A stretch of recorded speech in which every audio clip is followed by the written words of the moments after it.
კიდევ ერთხელ მოგესალმებით, ამჯერად უკვე ყურადღების ცენტრის ფორმატში და სტუდიიდან დაპირბადით, რადგან ორი სტუმარი ვართ, უბრალოდ სტუდიაში უკვე ორი ადამიანი ვართ. რელიგიათ მცოდნე ნიკოლოზ წიქარიძესთან ერთად შევეცდები, რომ ანალიზი გავაკეთოთ საპატრიარქოს გადაწყვეტილების, რომ არ დაიხურათ აზრები იმ ფონზე, როდესაც ჩვენ ხედავთ მეზობელ ქვეყნებში კათოლიკური, მათ შორის უკრაინაშიც მიიღეს გადაწყვეტილება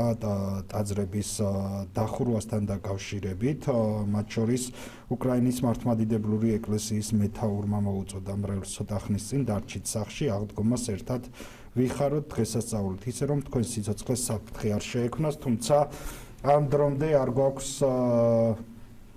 საპატრიარქოს დაქვემდებარებაში მყოფ ეპარქიებიდანაც პრაქტიკულად განსხვავებული მიდგომა, მხოლოდ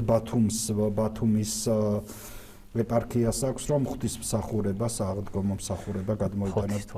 დილის საათებში. ნიკოლოზ, მოგესალმები და საინტერესოა თქვენი შეფასებები და მადლობა მოწვევისთვის, მომენად რა ასეთ გარემოში ბოლო პერიოდებიდან გამომდინარე ყოფნა და ესე ასეთ სიტუაცია. და საკმაოდ რთული სიტუაცია. პირველ რიგში გულში მოვისმინე განცხადება, რომელიც ძალიან კარგად ასახავს და ცხადყოფს იმ დამოკიდებულებას, რაც აქვს ზოგადად ჩვენ საპატრიარქოს და იქ მოღვაწე იერარქებს დანარჩენი მრევლის მიმართ, ამ საზოგადოების მიმართ, როდესაც მეუფე იაკობმა განაცხადა, რომ ჩვენ ჩვეულებრივი თქვენი ადამიანების პოზიციასაც ვცდილობთ რომ გავითვალისწინოთ. ანუ არ ვიცი გუშინ სტატუსშიც მეწერა რომ თავი ალბათ შეიძლება ზევსის შთამომავალი გონია მას ან არ ვიცი და რითა იხსნება ეს რომ მაგალითად გამოყავთ მიუხედავად იმისა რომ პირდაპირ არ მოუწოდებენ, მაგრამ თუ აზრობრივად დაუკვირდებით თითეული სასულიერო პირის გამოსვლას პრაქტიკულად ეს არის ჩუმი მოწოდება, რომ მოდით ტაძრებშიო, არც ერთ მათგანს არ გაუკეთებია განცხადება თუ არ ჩავთვლით დღეს გავრცელდა და რამდენიმე სასულიერო პირის ერთობლივი მიმართვა, რომ ისინი ჩვეულ რეჟიმში და არ ჩაატარებენ, ასე ვთქვათ, სააღდგომო ლიტურგიას და იღებენ მონაწილეობას. კი, მე რჩება შთაბეჭდილება, რომ რამოდენიმე იერარქია, რომელიც აქტიურობს მაინც და მაინც მიკროფონებთან, დანარჩენი ეპისკოპოსები იქნებიან თუ სხვა სასულიერო პირები, თუ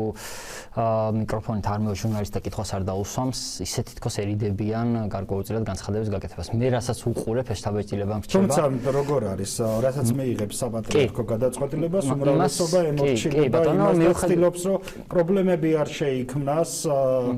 რადგან გარკვეულწილად რამდენადაც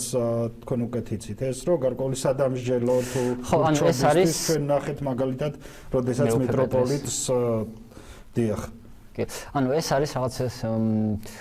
მონური დამოკიდებულებას აჩვენებს იმას, რომ თვითონ საპატრიარქოში ესეც კი აჩვენებს, რომ არის არაჯანსაღი მდგომარეობა და არაჯანსაღი სიტუაცია. მიუხედავად ისა, რომ არიან დარწმუნებული ვარ, რომ არიან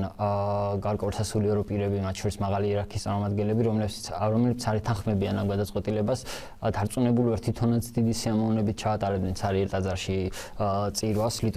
ლიტურგიას, მაგრამ იძულებულები არიან ამ რაღაც ფერხურს ააყვნენ. მე რჩება, რომ ეს დაბეჭდილება თუნდაც იქნა გამომდინარე, რომ რაც არ უნდა ერთსულოვნად ჩანდეს საპატრიარქოს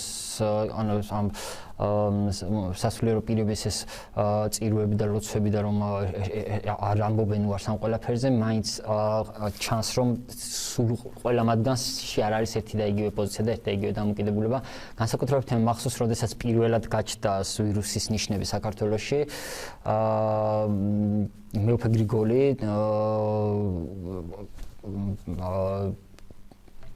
კაციაზე მაქვს საუბარი, მან თქვა, რომ სასურველი იქნება თუ მრევლი ამ შემთხვევაში წირვები მრევლთან ერთად არ ჩატარდება და ახლობით ასეთი განცხადება გააკეთა, მაგრამ ეს იყო პირველი ნიშნები, სადაც საპატრიარქოში ჯერ კიდევ არ იყო რაღაცა ფორმულირებული პოზიცია ამასთან დაკავშირებით და დარწმუნებული ხარ, რომ თან ეგ ადამიანის მე ვიცნობ პირადად და არის ექიმი განათლებით, სამედიცინო ხარისხის მატარებელია და დარწმუნებული ვარ ძალიან კარგად იცის თუ რამხელა საფრთხესთან გვაქვს საქმე. მაგრამ სამწუხაროდ ახლა ეს ადამიანი აკეთებს იმას, რაც აკეთებს, იზიარებს იმ საერთოდ პოზიციას და საერთოდ დამოკიდებულებას, რომელიც აქვს საპატრიარქოს და რომელიც არის აბსოლუტურად არაჯანსაღი და აბსოლუტურად არაზრუნვადი იმრევლის მიმართ, რომელსაც უნდა ემსახურებოდნენ ეგ ადამიანები, მაგრამ სამწუხაროდ მათ მიაჩნიათ, რომ რევლია მათი მსახური და დანარჩენი საზოგადოება მათი მსახური და არა ისინი არ ემსახურებიან მრევლს. არის სამწუხაროდ მისა თუ არა ხელისუფლებამაც ერთგვარად თუნდაც ის რომ გარკვეულწილად შეთანხმება შედგა, შემდეგ ხელისუფლებამ გარკვეულწილად დღეს აკრძალვები შემოიტანა იმისთვის, რომ ავტომობილებით გადაადგილება თავისთავად შეაფერხებს მრევლის მისვლას. მე არ ვიცი ხელისუფლებამ შეთანხმებამს მიაღწია საპატრიარქოსთან თუ დათმობაზე წავიდა, ანუ ეს ორი განსხვავდება ხო ერთმანეთისგან შეთანხმება. კი ბატონო, მეც მრჩება ის შტაბ-ეჭვება რომ დათმობაზე წავიდა. კი დათმობაზე წავიდა, თუმცა წავიდა საპატრიარქოსთან დათმობაზე, მაგრამ ის მაინც იძულებულია რომ რაღაც ზომები გაატაროს, იმიტომ რომ სხვანაირად შეუძლებელია. სამწუხაროდ ის ზომები რაც ატარებს,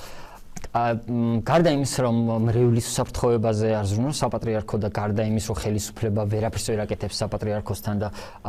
ასეთ რაღაც შეზღუდებით ცდილობს ფონს გასვლას, სამწუხაროდ საპატრიარქოს ეს პოზიცია და ეს დამოკიდებულება არის აბსოლუტურად უპასუხისმგებლო სახელმწიფოებრივი მოქმედება. მორალურ ხარეს რო თავი დავანებოთ, იქნა გამომდინარე, რომ ჩვენი მსგავს ეკონომიკის ქვეყნისთვის, რომელიც არის საკმაოდ განუვითარებელი ეკონომიკების რანგში გავართ, ასეთი პანდემიის შემდგომ ძალიან ძიმე და ძალიან ღრმა ეკონომიკური დარტყმა იქნება მოყენებული ჩვენს ქვეყანაზე და ხელისუფლება დღეს იძულებულია, რომ მიიღოს ესეთი გადაწყვეტილებები, რომელსაც ეკონომიკური აქტივობის თვალსაზრისით კიდევ უფრო მეტად ამძიმებს ამ ფონს. საპატრიარქოს ეს საერთოდ არ ანაღოლებს, აი საერთოდ არ აინტერესებს საპატრიარქო. არ ვიცი, რომ მოსაზრება იყო, რომ შურისძიების გამო აკეთებს ამას ხელისუფლებასთან, ჯიბრში უდგას თუ იძულებულია მთელი ის რიტორიკა, რომელიც რიტორიკითაც და რომელი ლექსიკითაც აქამდე მრევლს ელაპარაკებოდა, რომელსაც ღმერთი იყო საკრალიზებული რიტუალები და ამის რეალური ქრისტიანობა სადღაც ამის მიღმა არის დაკარგული, დღევანდელი დამოკიდებულებებით, რაც აქვს საპატრიარქოსთან წლებია უпростоრად ეს დამოკიდებულება აქვს, იმიტომ რომ მე სწავლობდი სასულიერო სემინარიაში, მინახავს იქ როგორი სტუდენტები იყვნენ და როგორ მე ამ სტუდენტებიდან ვინ გახდნენ სასულიერო პირები და ვინ არის და ზოგადად ვიცი ის ფონი რაც არის შექმნილი. პირდაპირ გითხრათ, რეალურად ქრისტიანობასთან ამას ნამდვილად არ აქვს კავშირი რეალურ ქრისტიანობასთან და სამწუხაროდ აი სწორედ ამ მიმით ესაუბრებოდა საპატრიარქო წლების მანძილზე, 10 წლების მანძილზე მრევლს და მრევლსაც სჯერა და სამწუხაროდ დღემდე სჯეროდა, რომ ეს ძალიან მნიშვნელოვანია კონტექსტურია, რასაც ახლა თქვენ საუბრობთ. კი, უბრალოდ მეუფე დანიელი სასულიერო პირების მიერ პირბადების გაკეთება არ არის გათვალისწინებული, ჩვენ დგავართ ღვთის წინაშე, ჩვენ გვაქვს უშუალო კავშირი უფალთან. კი, ანუ ეს არის აბსოლუტური ამპარტაუნება. ეს არის აბსოლუტური ამპარტაუნება, რომელიც ერთ-ერთი ყველაზე პირველია ქრისტიანულ ცოდვათა შორის, რომელიც შეიძლება ადამიანს ჰქონდეს. და მეორეს მხრივ, ეს არის ის მდგომარეობა, რა მდგომარეობაც შესაძლებელია ინფექციის გავრცელება შეუწყოს მას მასშტაბური ხასიათი მიეცეს აი ამ შემთხვევაში. თქვენ თუ გჯერათ, რომ ამ ადამიანებს ამ წუთში ესადარდებთ, ასეთ ამპარტაუნებაში ჩავარდნილ ადამიანებს თუ ამ წუთში სადარდებთ, თუ ეკლესია გახდება კერა და ამ შემთხვევაში დაავადების გავრცელების უკვე გვაქვს ბუნებრივია დათვლადია ყველაფერი. ამ შემთხვევაში არ ფიქრობენ იმაზე, რომ რეიტინგს დაკარგავენ და მათ შორის ძალიან მნიშვნელოვნად დაკარგავენ ამ რეიტინგს, რადგან არ დაემორჩილნენ იმას გნებავთ საგანგებო მდგომარეობას და მათ შორის შეეძლოთ, რომ როგორც თქვენ საუბრობთ, რომ ღვთისმსახურება როგორი გადაწყვეტილებაც მიიღეს პატარა ტაძრების შემთხვევაში, ასევე დიდ ტაძრების შემთხვევაშიც მხოლოდ სასულიერო პირებს აღევლინათ და პირდაპირ ტრანსლირების მეშვეობით ედევნებინათ თვალყური მრევლს. მე ჯერა რომ ეს ყველაფერი ზოგადად ეკლესიას საპატრიარქოს განსაკუთრებით ძალიან მძიმე შემოუბრუნდება და ძალიან მძიმე შედეგებს მოუტანს, თუმცა აი მოვიშველებ წეგან ამპარტაუნებაზე ვსაუბრობდი და მოვიშველებ ერთ-ერთ ყველაზე თამდევ სიავეს, რომელიც ამპარტაუნებას ახასიათებს თვითონ ქრისტიანული განმარტებით, ეს არის ის, რომ ადამიანი იმდენად დიდ ხიბში ვარდება, საკუთარი თავის სიტყვებაში ვარდება, რომ ისინი რეალობის აღქმას კარგავენ. და სადღაც ეს ნიშნებია მე დღეს რასაც უყურებ. შეიძლება ყველაში არა შეიძლება ვიღაცები რაციონალურად მოქმედებენ და რაციონალურად იქცევიან ასე, იმიტომ რომ რაღაც პოლიტიკური ქულები, პოლიტიკურად მომგებიანი, პოლიტიკური დივიდენდები უნდათ რომ მიიღონ, თუმცა არიან დიდი ნაწილი, რომლებიც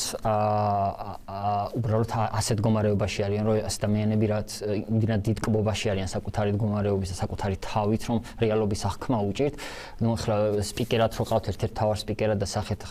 შალვა კეკელია, ამაზე ყველაფერი რა თქმა, იმიტომ რომ არ ვიცი რა ქრისტიანობაზე გველაპარაკება ეს ადამიანი და ხანდახან რო ამოვაგდოთ მისი მეტყოლებიდან ქრისტე და ჩასვათ მაგალითად რაღაც ტერორისტული ორგანიზაციის ფანატიკური ტექსტები განსხვავებას ვერ იპოვეთ, იმიტომ რომ არ ვიცი ახლა როდესაც ტერორისტებს მოუწოდებენ რელიგიის გამო თავის გაწერვით, იქაც უბრალოდ იმას პირდებიან და იმას ეუბნებიან, რომ შენ ღმერთის წინაშე უნდა აგუპასუხდე და თუ ამას არ გააკეთებ, ღმერთი შენ დაგსჯის და რაღაც ბოროტი ძია იქ, ხო? აი დაახლოებით ასეთი ტექსტებით ელაპარაკება მრევლს, რომელიც წარმოუდგენელია რომ ამას რაიმე საერთო კონდეს ქრისტიანობასთან, იმიტომ რომ პირველი იოანეს სახარების პირველივე თავი და პირველივე მუხლები იწყება ესე რომ ღმერთი არის სიყვარული, ხო? და ჩვენ თუ სახარებაში წერია და ჩვენ თუ ქრისტეს ისე მივიღებთ, როგორთაც ის გველაპარაკება, ეს ის ქრისტე არ არის, რომელიც სახარება გვეუბნება. აი ეს არის არ ვიცი ძალიან ბევრი ეს განცხადებები იყო უკვე იმდენად მასშტაბურ და იმდენად ფართო აბსოლუტს ვისმე რომ რომელიმე გავაკეთე კომენტარი და გათვლა არა აქვს ამაზე საპატრიარქოში თუ გონიათ რომ აი ამ შემთხვევაში ძალიან თუ იმ შემთხვევაში კერა იქცევა და 20 დღეში ეს გამოვლინდება ბუნებრივია გავრცელების ერთგვარად გონიათ რომ მრევლი რაც ღმერთს უნდა და ის მოხდა ამით გამოვლენ როდესაც ამ კითხვაზე რომ უპასუხო მე უნდა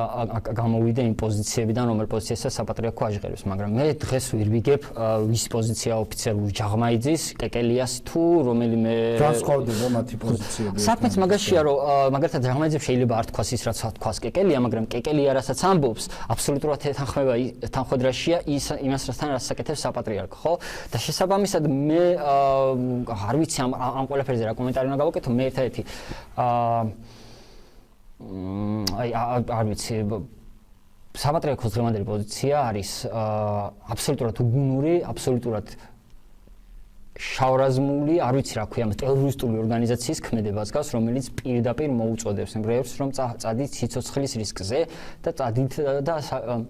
გააკეთეთ ის, თუ ამას არ გააკეთეთ, ან შეიძლება დაიღუპოთ, მაგრამ თუ ამას არ გააკეთეთ, მაშინ ღმერთი დაჭრით. ხო, ახლა მეუფე იობის განცხადებაზე, აღარა მაქვს უკვე რა კომენტარი, რომ მოხუცები იღუპებიან ძირითადად და იგი ისედაც უნდა გავიდნენ ამ ქვეყნიდან, ხო, ანუ არ ვიცი რა კომენტარი უნდა გავაკეთო ლადო ამაზე, აი არ წარმოდგენა არ მაქვს. ერთი არის რომ მეორეს მხრივ მრევლის პოზიციები სოციალურ ქსელს ალბათ ადევნებ თვალყურს, მანქანების ფეხით მივალთ, მაინც მივალთ, გვესმის ესეთი ტექსტები. ხო, ძირითადად ეს თუ არ ვწდები, ეს ულტრამემარჯვენე მოძრაობის ერთ-ერთი არ ვიცი ხელმძღვანელია თუ ლიდერია თუ რა უწოდო არ ვიცი მაგისგან კომენტარი იყო რაც ვნახე რომ ფეხით მაინც მივართ და ნუ მაგადგან არ მიკვირს ახლა ნუ როგორც ჩანს მათი პოზიციები უფრო ახლოს დგას ერთმანეთთან რაღაცა მონაცისტო ნაციონალისტების და საპატრიარქოსი ვიდრე ქრისტიანობას და საპატრიარქოს შორის და ახლა საერთოდ არ მიკვირს რომ მათი შეხედულებები და მათი პოზიციები და მათი мотиваციები ერთმანეთს ემთხვევა სამწუხაროდ ეს რეალობა გვხვდეს ჩვენ ქვეყანაში და ერთი არის ისიც რომ კი ჩვენ ვამბობთ რომ სოფლიო გაიღვიძებს ამ პანდემიის მერე სხვანაირად და სხვანაირი იქნება და მე ასევე დარწმუნებული ვარ რომ საქართველოს სხვანაირი იქნება, მაგრამ განსხვავებით დანარჩენ სოფლიოსგან საქართველოს კიდევ სხვანაირი იქნება საპატრიარქოსთან დაკავშირებით ვიდრე აქამდე იყო, იმიტომ რომ კი მრევლის ნაწილი არის და რჩება რომელიც კვლავ ასე ბრმად და უსიტყვოდ იჯერებს იმას რასაც ეუბნებიან მათი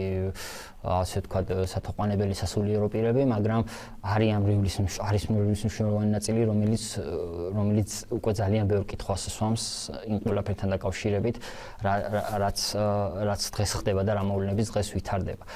იმიტომ რომ არასდროს ქრისტიანობა არ ყოფილა საუკუნეების მანძილზე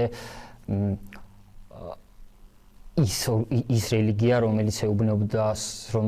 ჩაიყენეს შენი სიცოცხლე და ჯანმრთელობა საფრთხის ქვეშ და ასევე სხვაც ჩააყენეს საფრთხის ქვეშ, ხო? აქ ხომ არ არის საუბარი იმაზე, რომ თუ კეკელიას განცხადებებიდან ამბობთ რაღაც ქრისტიანული თავგანწირვასთან უნდა კონდეს საქმე. სადღაც ეგეც რომ უძებნოა განმარტება ხო აქ ხომ არ არის საუბარი იმ კონკრეტულ ადამიანზე რომელიც იქ ტაძარში მივა და შეიძლება დაინფიცირდეს მე ეს ადამიანი ხდება სხვა ადამიანებისთვის ინფექციის წყარო და ინფიცირების წყარო და ეს არის იგივე ირიბი მკვლელობა ხო და შენ ამას შეგნებულად აკეთებ შენ უშვებ იმას რომ მიდიხარ ტაძარში თან ამ დროს უტიფრად და არ ვიცი როგორ შევაფასო ხანერეთ ურცხვად სასულიერო პირები აცხადებენ რომ რაღაც ბარძიმიდან ან რაღაც ჯვრიდან და ხატიდან ეს არ შეიძლება გადავიდეს და ამ დროს თვითონ პირვადებით არიან და ამას ყოველდღე დეზინფექციას დატარებენ და ტაძრების და რაღაც წმენდნენ ამ ხატებს და ჯვრებს თუ წმენდ და თუ უშვებ რომ დეზინფექცია საჭირო რადგან შეიძლება აქ რაღაც ინფექციის წყარო გახდეს მაშინ რაღაცა მოყავს იგივე ხო მრევლი იმიტომ რომ შენი ეზღონიზება არც ერთ შემთხვევაში გარანტიას არ იძლევა კი შეიძლება შეამციროს დაინფიცირების წყარო მაგრამ არ იძლევა 100%-იან განადრიას რომ აქ ინფექცია მოკალი ხო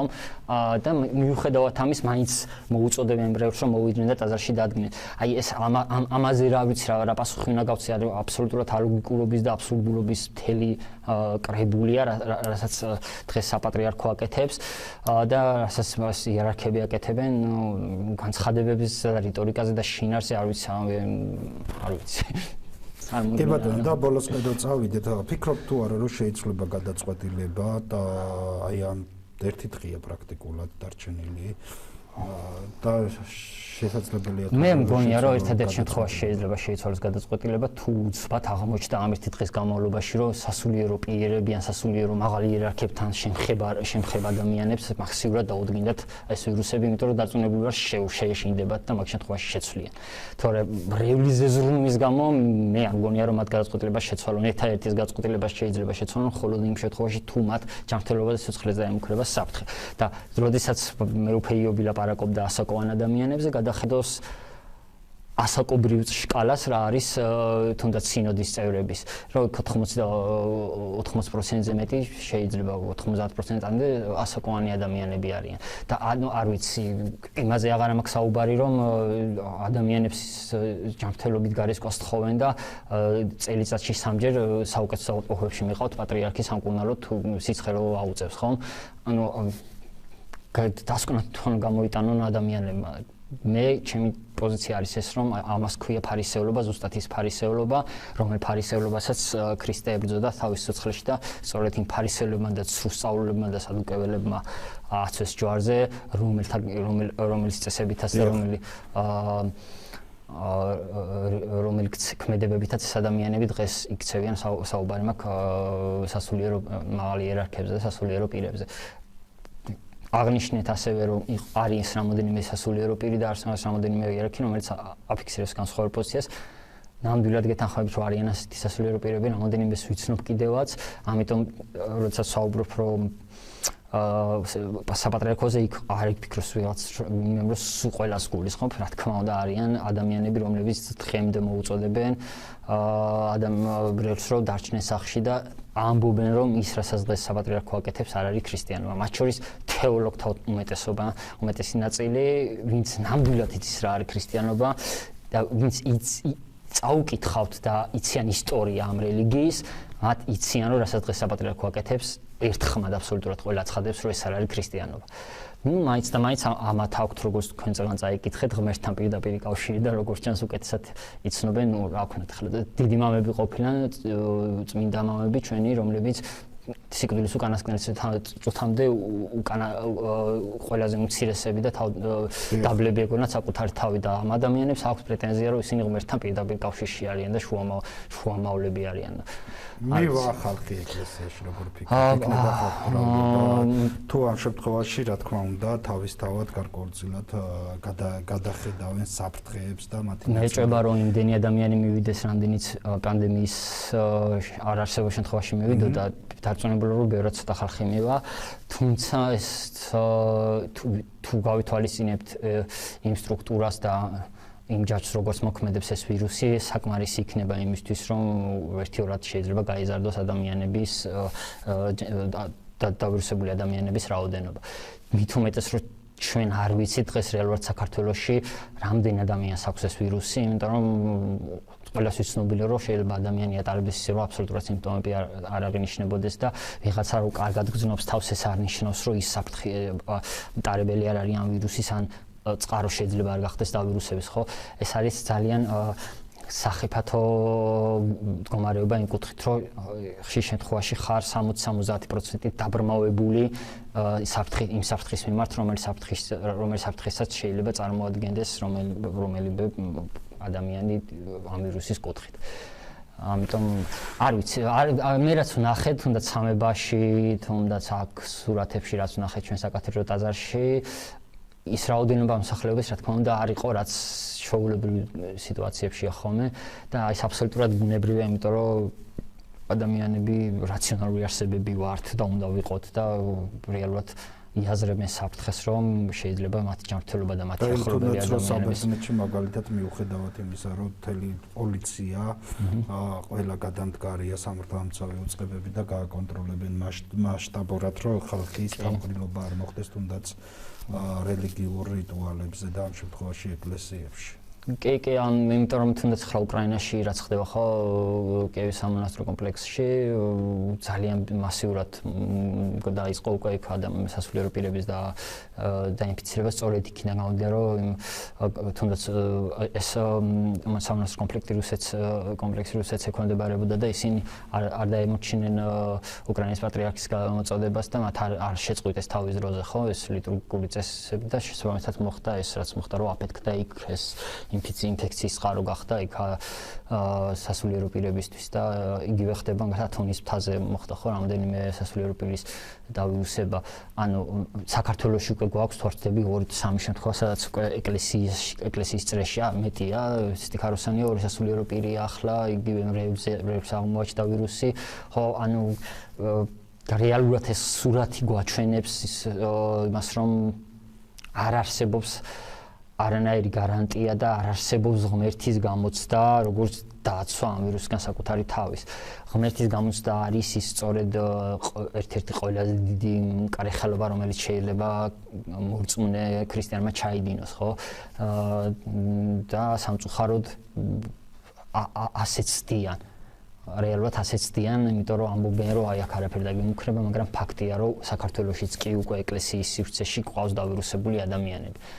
და აი არ შეიძლება ასეთი დამოკიდებულება გქონდეს საკუთარი მრევლის მიმართ, საკუთარი თავის მიმართ და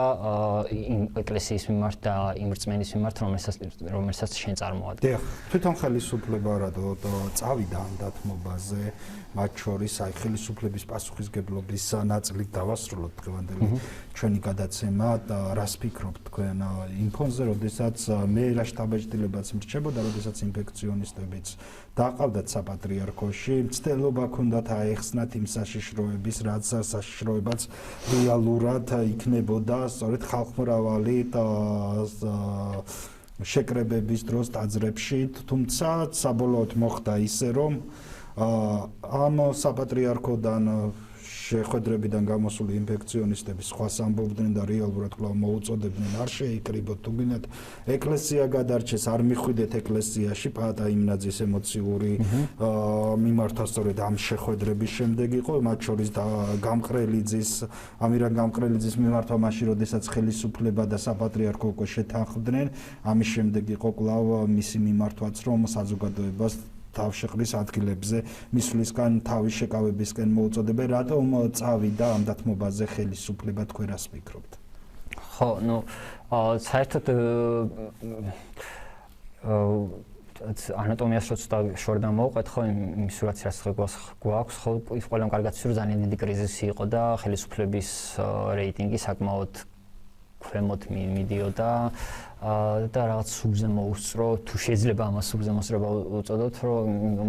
ამ პანდემიურმა სიტუაციამ და რაღაც ხელისუფლებას რაღაც მოქმედების არეალი გაიხსნა სადაც შეიძლება საკუთარი თავი გამოევლინა როგორც თვითრეაბილიტაციისთვის მზრუნველი მთავრობა და თავიდან ცოტა ეს წამოვიდა ეს დამოკიდებულება რომ აი ნახეთ კარგად მუშაობენ რაღაც ჩვენთან არ არის მაღალი მაჩვენებელი ასე შემდეგ და ასე შემდეგ და სულდათ რომ ეს მაქსიმალურად მერჩება საბჭოება რომ მაქსიმალურად შეერგოთ ის სიკეთე რაც შეიძლებოდა ამ სიტუაციიდან მათ რეიტინგებში გადახურდავებულიყო და შესაბამისად დამოკიდებულებაც ჰქონდათ საპატრიარქოსთან თავიდან იმიტომ რომ არანაირი სურვილი არ ჰქონდათ რომ რაღაც ის მრევლის ის ნაწილი, რომელიც საკმაოდ რაოდენობით ყავს საპატრიარქოს, მათი ამორჩევლის რიგებიდან გარიცხულიყვნენ, ხო, ანუ პოტენციურად. მაგრამ როდესაც შემდგომ გამწვავდა ეს სიტუაცია, მე უკვე ჩვენ თუ გავიხსენეთ იგივე ხო ის იმნაძე ახსენეთ რომ თუ თავიდან როგორ განცხადებები ქონდა ხო რომ ეკლესიას ქრისტიანებს ებრძვიან და რაღაც მე მორწმუნე ვარ და ასე შემდეგ და უცბად შეიცვალა ის რიტორიკა იმ პოზიციიდან გამომდინარე რაც ხელისუფლებაში მოხდა ხო ცვლილება რეალურად მაგრამ მე უკვე საპატრიარქო აღარ წამოვიდა დათმობაზე იმიტომ რომ ვახსენეთ რატომაც არა მთელი წინა კომენტარების დროს და აღმოჩნდა ამ რთულ სიტუაციაში ხელისუფლება სამწუხაროდ უფრო რთულ მდგომარეობაში აღმოჩნდა ეს ქვეყანა ვიდრე ხელისუფლება აღმოჩენილი დღეს იმიტომ რომ ის რაც ხელისუფლება დღეს ანაში აკეთებს და ის ნაბიჯები რომელსაც დგამს იმის გულისთვის რომ რაღაც პასუხები და ქვენითი ნაბიჯები გადადგას საპატრიარქოს პოზიციის მიმართ ანგრევს და ძიეს უთხრის ამ ქვეყნის ეკონომიკას და დღეს თუ ბოდიში დავამთავრებთ დღეს თუ ჩვენ კიდევ ვერ ვიაზრებთ იმ სიდუხჭირეს და იმ სირთულეს რომელიც შიც ვართ რამოდენიმე თვეში კიდევ უკეთესად ვიგრძნობ თუ რა მავნებლობა ხდება დღეს ქვეყანაში რომ ფაქტიურად გაჩერებულია ყველაფერი იმის გულისთვის რომ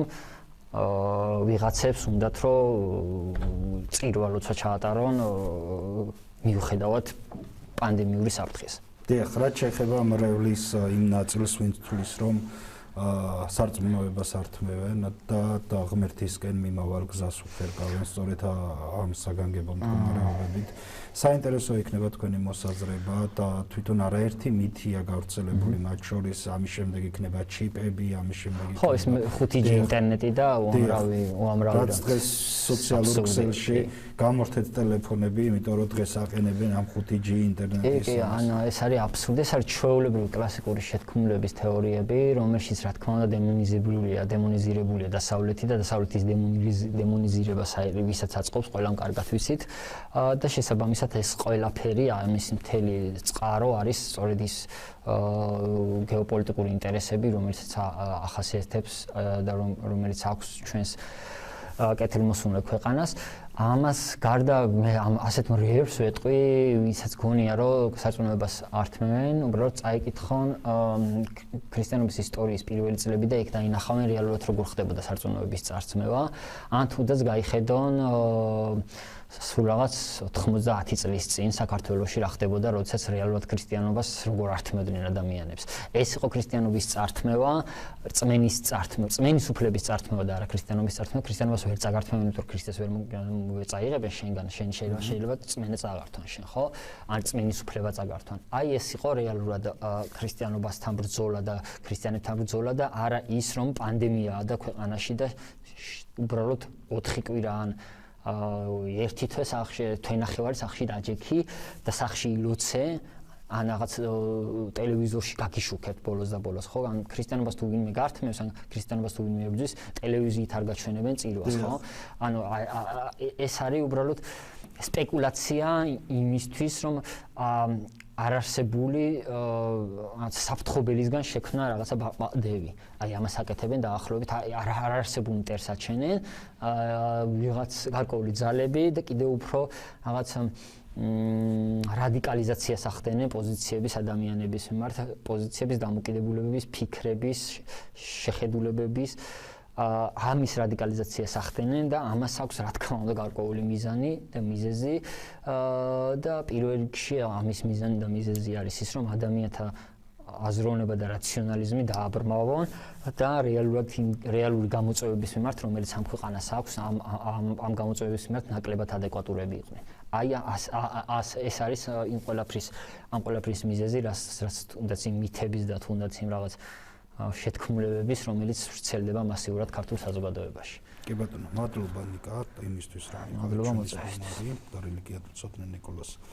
წიქარიძეს უსმენდით, ჩვენ ვაფასებდით საპატრიარქოს და ხელისუფლებას შორის შეთანხმებაზე ვსაუბრობდით, რომლის მიხედვითაც პრაქტიკულად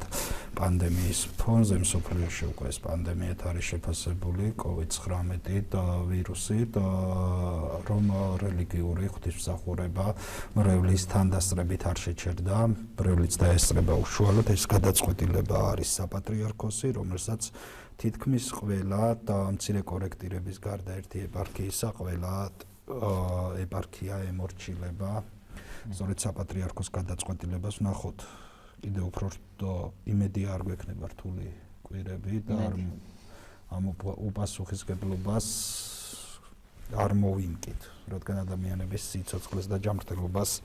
ექნება ამ შემთხვევაში საფრთხე, მე გემშვიდობებით ერთმანეთს შევხვდებით უკვე ახალ კვირაში დროებით.